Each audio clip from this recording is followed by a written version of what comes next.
Ladies and gentlemen, please welcome Senator Kamala Harris.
Our mothers were friends together also here in Oakland, and I can't thank you, Libby, enough for your leadership and your friendship.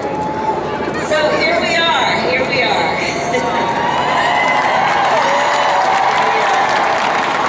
Well, let me tell you, I am so proud to be a daughter of Oakland, California.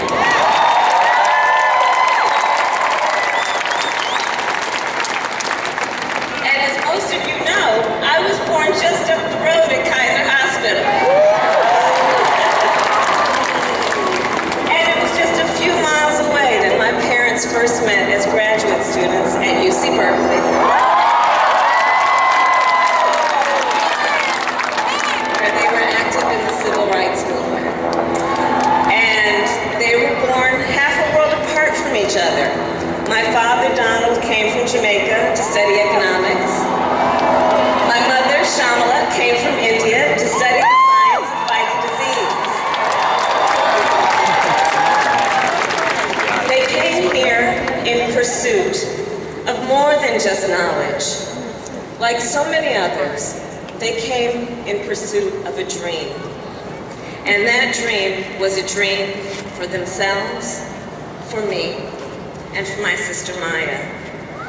As children growing up here in the East Bay, we were raised by a community with a deep belief in the promise of our country and a deep understanding of the parts of that promise that still remain unfulfilled. We were raised in a community where we were taught to see a world beyond just ourselves, to be conscious and compassionate about the struggles of all people. We were raised to believe public service is a noble cause and the fight for justice is everyone's responsibility. In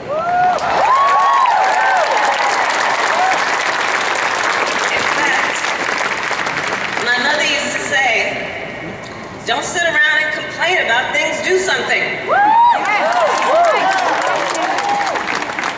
And basically, I think she was basically saying, you've got to get up and stand up and don't give up the fight.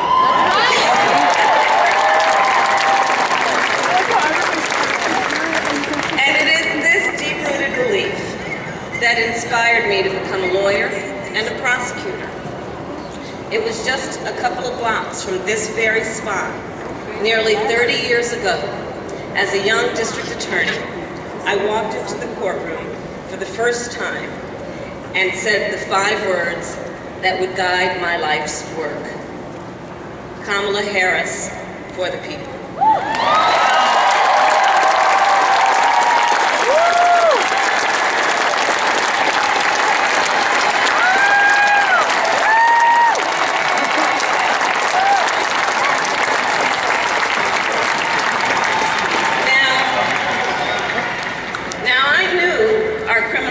System was deeply flawed, but I also knew the profound impact law enforcement has on people's lives and its responsibility to give them safety and dignity. I knew I wanted to protect people, and I knew that the people in our society who are most often targeted by predators are also most often the voiceless and vulnerable. I believed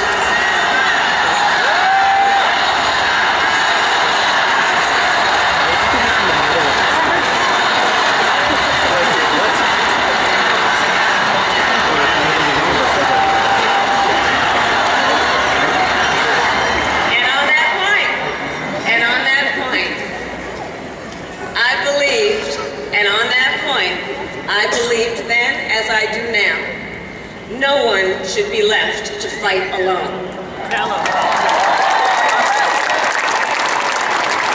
Because you see, in our system of justice, we believe that a harm against any one of us is a harm against all of us. That is why when a case is filed, it doesn't read the name of the victim, it reads the people. And this is a point I have often explained to console and counsel survivors of crime, people who faced great harm, often at the hands of someone they trust, be it a relative or a bank or a big corporation. I would remind them, you are not invisible.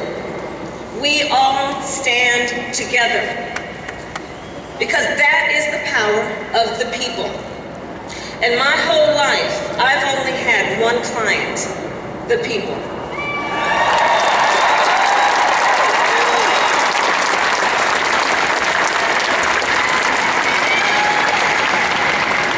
And fighting for the people meant fighting on behalf of survivors of sexual assault, a fight not just against predators, but a fight against silence and stigma.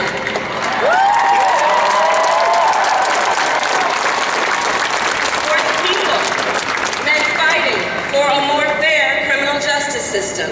At a time when prevention and redemption were not in the vocabulary or mindset of most district attorneys, we created an initiative to get skills and job training instead of jail time for young people arrested for drugs.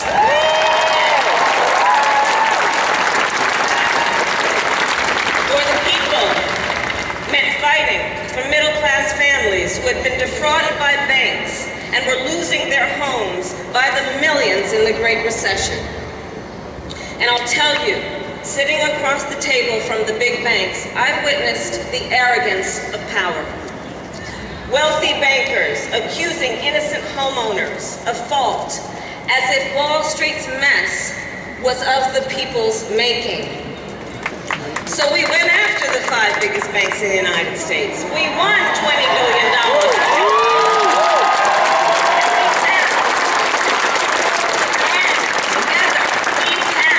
The strongest anti-foreclosure law in the United States of America. We did that together.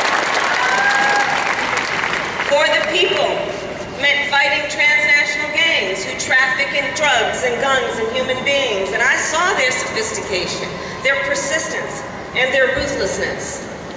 And folks, on the subject of transnational gangs, let's be perfectly clear. The president's medieval vanity project is not going to stop them. Lock Trump up! Lock Trump up! Lock Trump up!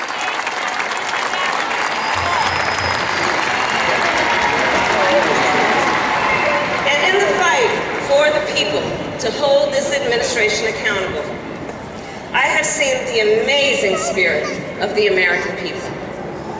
During the healthcare fight, I saw parents and children with grave illnesses walk the halls of the United States Congress.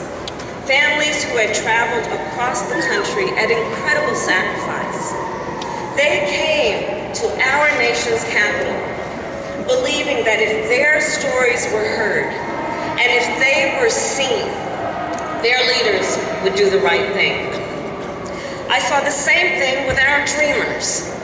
They came by the thousands, by plane, train, automobile. I'm sure they were sleeping 10 deep on someone's living room floor. And they came because they believe in our democracy and the only country they have ever known as home.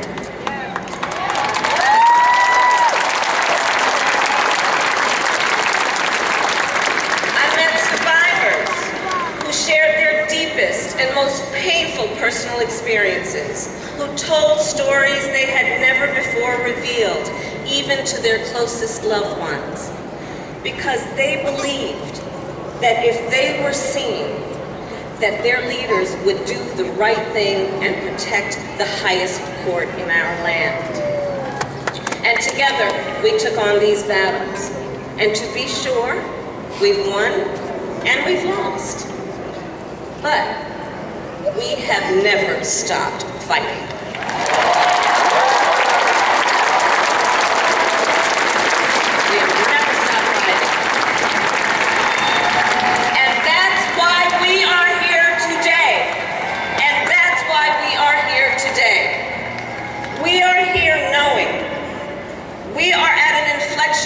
In the history of our world.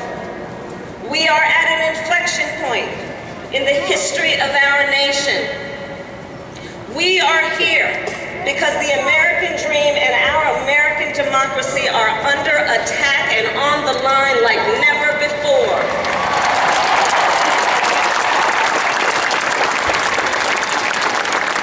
And we are here at this moment in time because we must answer a fundamental question. Who are we? Who are we as Americans?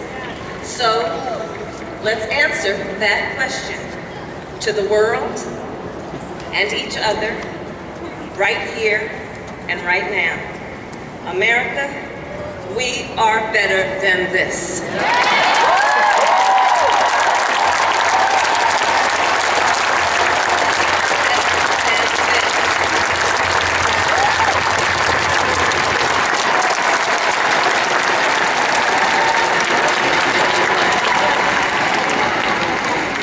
When we have leaders who bully and attack a free press and undermine our democratic institutions, that's not our America. When white supremacists march and murder in Charlottesville or massacre innocent worshipers in a Pittsburgh synagogue, that's not our America.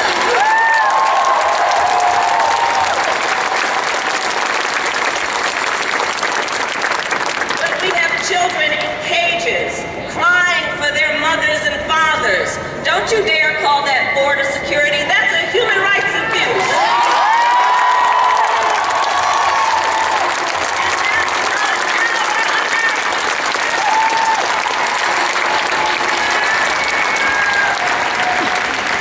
When we have leaders who attack public schools and vilify public school teachers, that is not our America.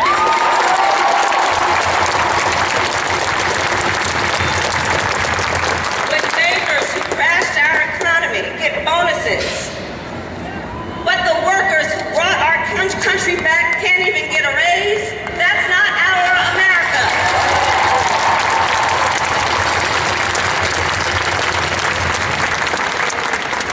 And when American families are barely living paycheck to paycheck, what is this administration's response? Their response is to try and take health care away from millions of families. Their response is to give away $1 trillion to the biggest corporations in this country. And source of all our problems.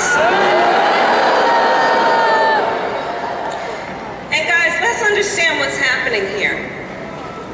People in power are trying to convince us that the villain in our American story is each other. But that is not our story. That is not who we are. That is not our America.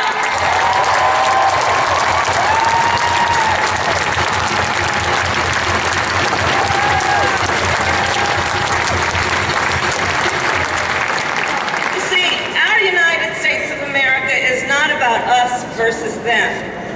It's about we the people. And in this moment, we must all speak truth about what is happening. We must seek truth, speak truth, and fight for the truth.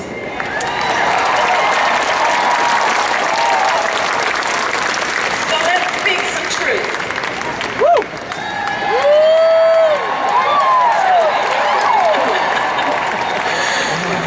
Let's speak truth about our economy. Our economy today is not working for working people. The cost of living is going up, but paychecks aren't keeping up. For so many Americans, a decent retirement feels out of reach, and the American dream feels out of touch. The truth is, our people are drowning in debt. Record student loan debt, car loan debt, credit card debt, resorting to payday lenders because you can't keep up with the bills. People are drowning in America. We have a whole generation of Americans living with a sinking fear that they won't do as well as their parents. And let's speak another truth about our economy. Women are paid on average 80 cents on the dollar. Black women, 63 cents. Latinas, 53 cents. And here's the thing. When we lift up the women of our country, we lift up the children of our country.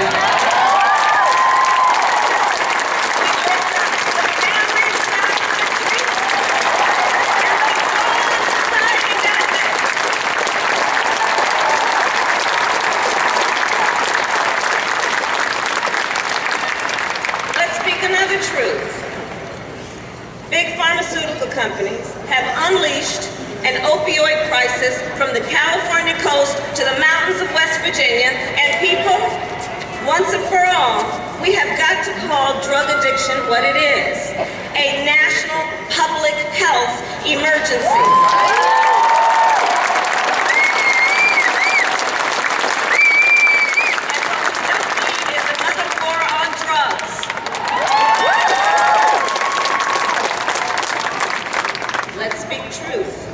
Climate change is real, and it is.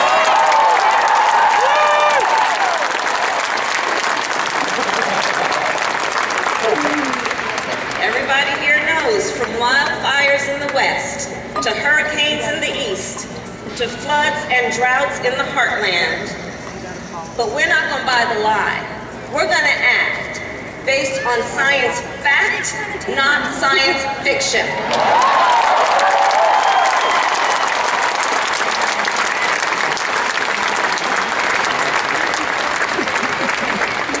And let's speak an uncomfortable but honest truth with one another. Racism, sexism, anti-Semitism, homophobia, transphobia are real in this country.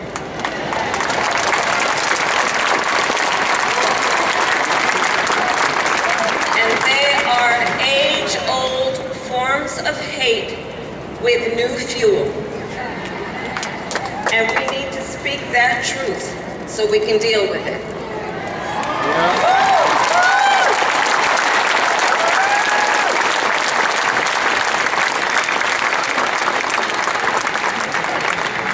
Let's also speak the truth. that too many unarmed black men and women are killed in America.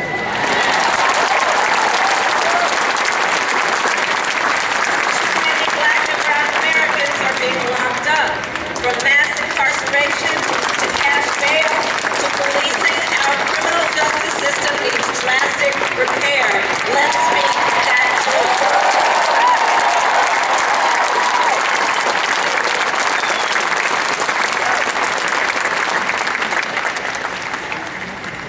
And let's speak truth. Under this administration, America's position in the world has never been weaker. When democratic values are under attack around the globe, when authoritarianism is on the march, when nuclear proliferation is on the rise, when we have foreign powers infecting the White House like malware,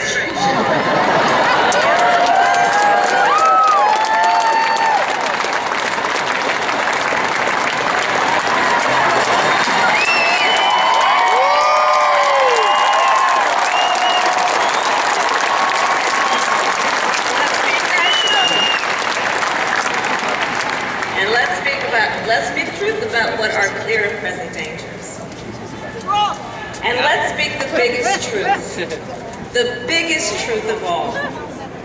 In the face of powerful forces trying to sow hate and division among us, the truth is that as Americans, we have so much more in common than what separates us.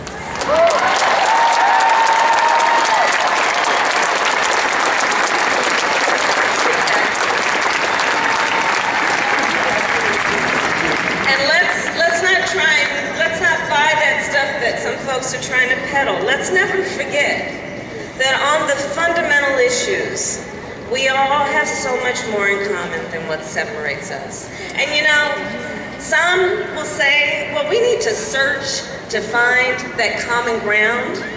Here's what I say. I think we need to recognize we are already standing on common ground.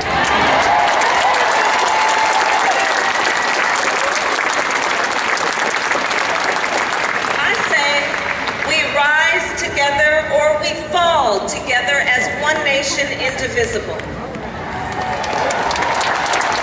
And I want to be perfectly clear.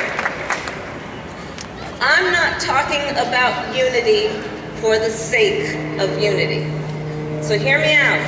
I'm not talking about unity for the sake of unity. I'm not talking about some facade of unity.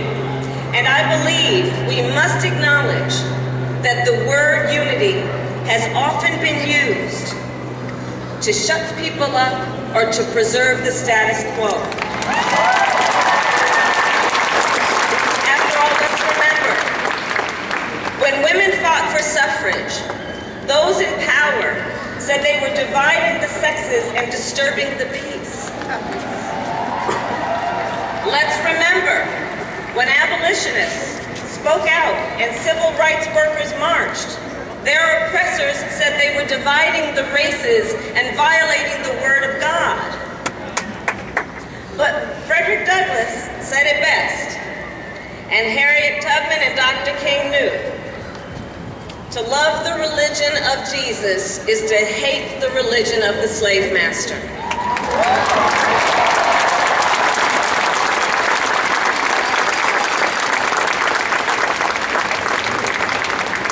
When we have true unity, no one will be subjugated for others. It's about fighting for a country with equal treatment, collective purpose, and freedom for all.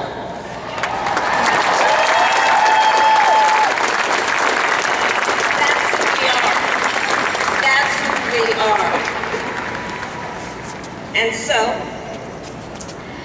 I stand before you today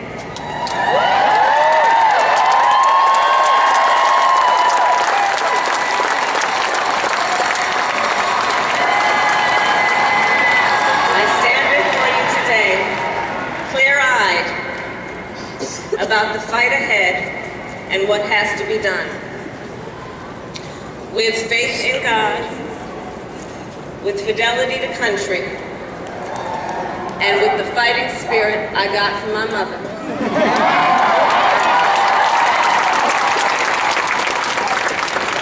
I stand before you today to announce my candidacy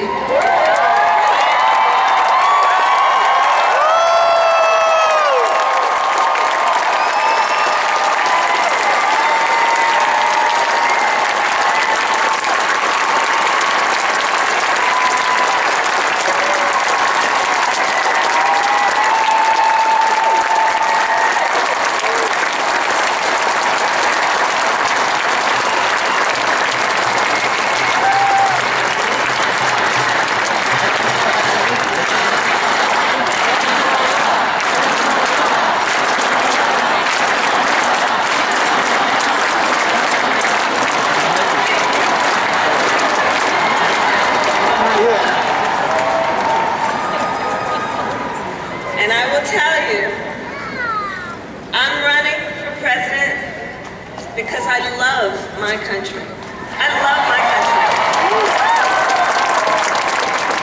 I'm running to be president of the people, by the people, and for all people.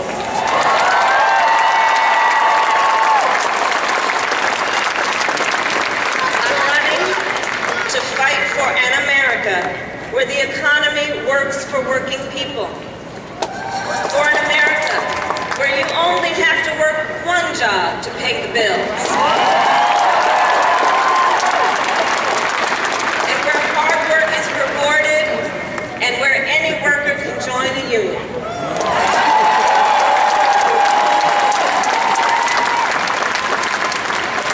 I am running to declare, once and for all, that health care is a fundamental right.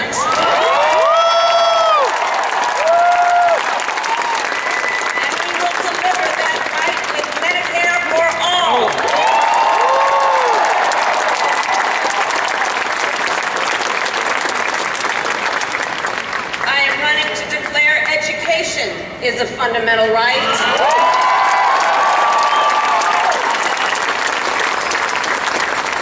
And we will guarantee that right with universal pre-K and debt-free college.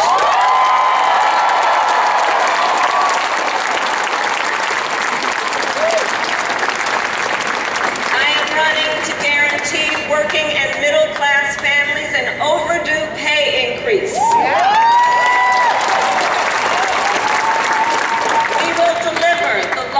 Working and middle-class tax cut in a generation.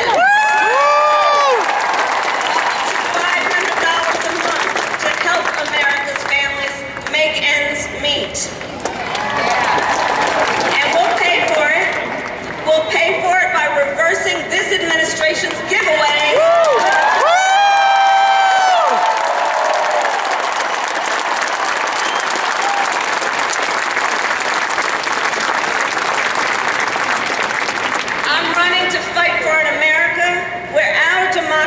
And its institutions are protected against all enemies, foreign and domestic.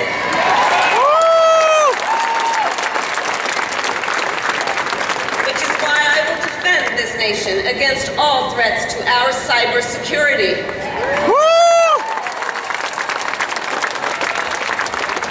We will secure our elections and our critical infrastructure to protect our democracy.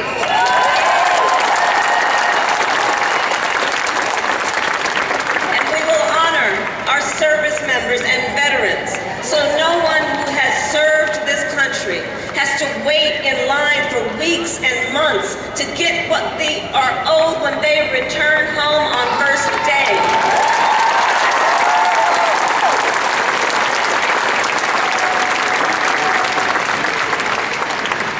I'm running to fight for an America where no mother or father has to teach their young son that people may stop him, arrest him, chase him, or kill him because of his race.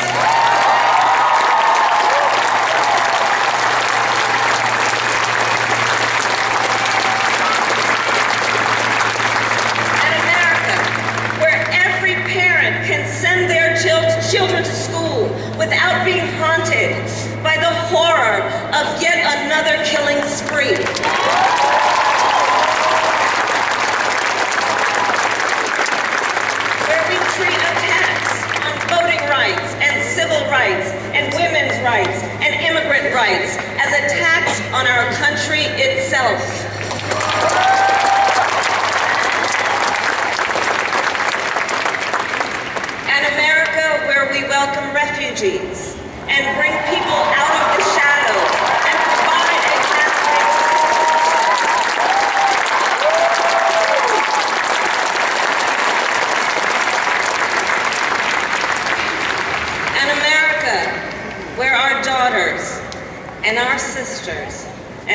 mothers and our grandmothers are respected where they live and where they work.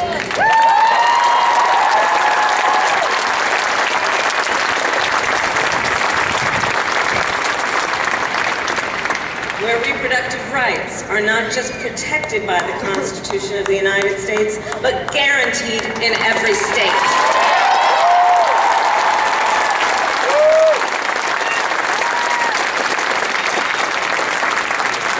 I'll fight for an America where we keep our word and where we honor our promises, because that's our America. And that's the America I believe in. That's the America I know we believe in. And as we embark on this campaign, I will tell you this: I am not perfect. Lord knows I am not perfect. But I will always speak with decency and moral clarity and treat all people with dignity and respect.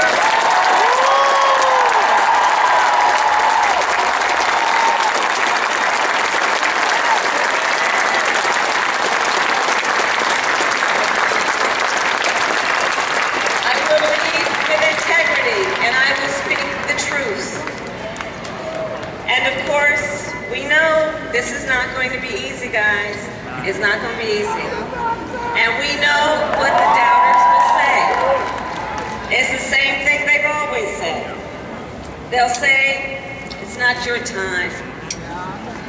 They'll say, wait your turn. They'll say, the odds are long. Back up. They'll say, it can't be done.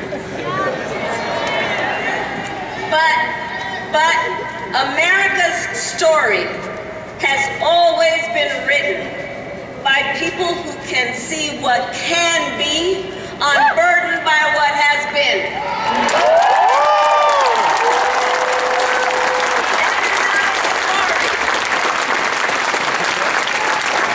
That is our story. And as Robert Kennedy many years ago said, only those who dare to fail greatly can ever achieve greatly.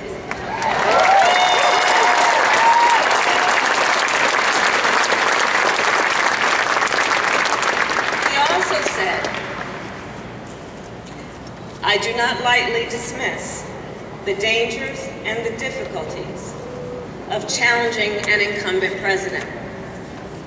But these are not ordinary times. And this is not an ordinary election.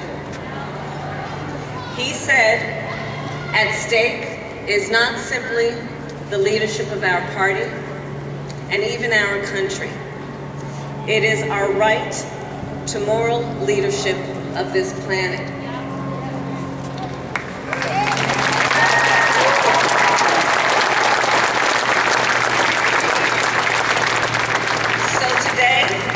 I say to you, my friends, these are not ordinary times, and this will not be an ordinary election. But this is our America.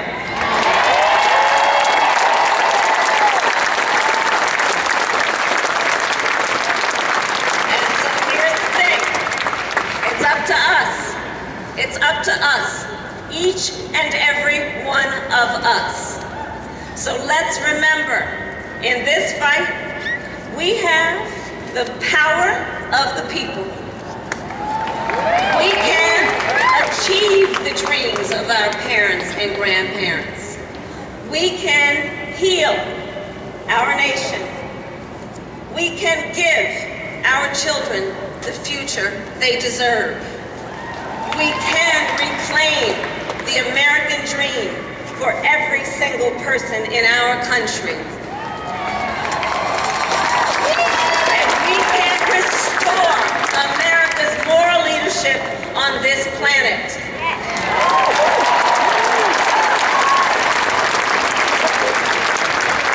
So, let's do this.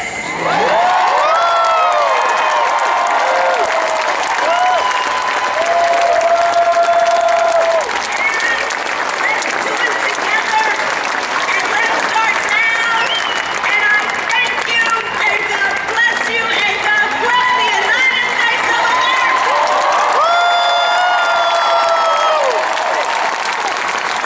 Woo!